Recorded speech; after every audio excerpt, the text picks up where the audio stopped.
और क्या फाइंडिंग्स रही जो फैसले का आधार बनी, जो रीजनिंग रही है, वो आपको बता देते हैं। एएसआई की, आर्कियोलॉजिकल सर्वे ऑफ इंडिया की जो रिपोर्ट थी, उसकी फाइंडिंग्स को सुप्रीम कोर्ट ने सही माना।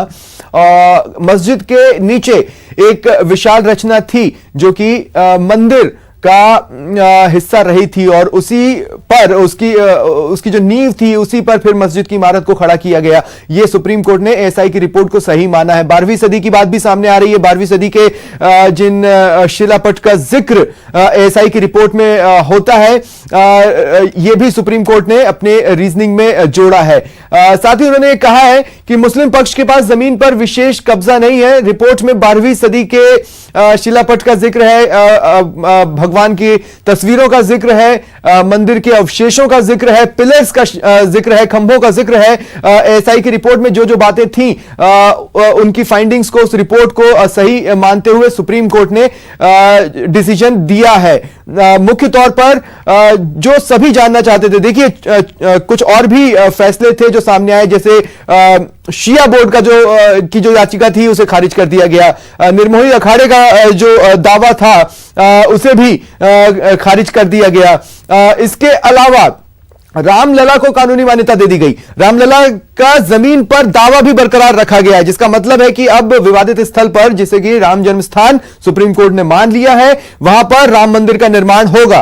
और जैसा कि मैं कुछ देर पहले बता रहा था, राम मंदिर का जो नक्शा है वो लगभग 30 साल पहले ही बन चुका था, वो अप्रूव भी हो गया था और उसके बाद अब उस नक्शे के आधार पर मंदिर का निर्माण कार्य भी शुरू होगा। लेकिन निर्माण के नियम बनाए जाए, यह आदेश सुप्रीम कोर्ट ने दिया है। साथ ही राम जन्मभूमि न्यास को विवादित जमीन का जिम्मा मिला है।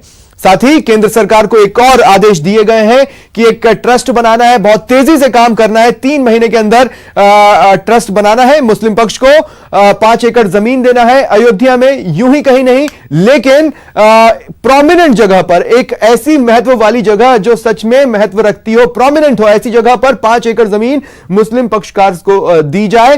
वो वहां पर इबादत के लिए मस्जिद बना सकते हैं, उसका इस्तेमाल वहां पर कर सकते हैं। एएसआई की रिपोर्ट को सही माना है। इसके अलावा कुछ और दावे जिसे कि सही माना गया। शिया बोर्ड की याचिका खारिज कर दी गई। निर्मोही अखाड़े का दावा खारिज कर दिया गया।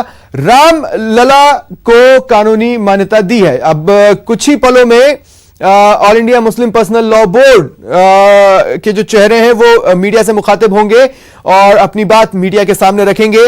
प्रेस वार्ता की ये तस्वीरें हैं जिन्हें आप अपनी टीवी स्क्रीन पर देख पा रहे हैं। कुल मिलाकर स्थिति यह है कि अयोध्या में रामलला जीते हैं, जमीन का मालिकाना हक रामलला को दिया गया है।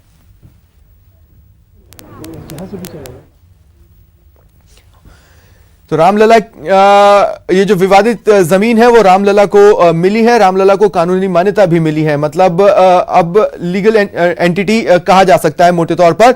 केंद्र सरकार को मंदिर निर्माण के लिए नियम बनाने के आदेश भी दिए गए हैं। एक ऐतिहासिक फैसला है और इस फैसले के संबंध में मैं ये भी कह सकता हूं कि यह इतिहास का एक लैंडमार्क जजमेंट है। सहज रूप से सभी को इसे स्वीकार करना चाहिए, पर मैं यह भी मानता हूं कि इसे भी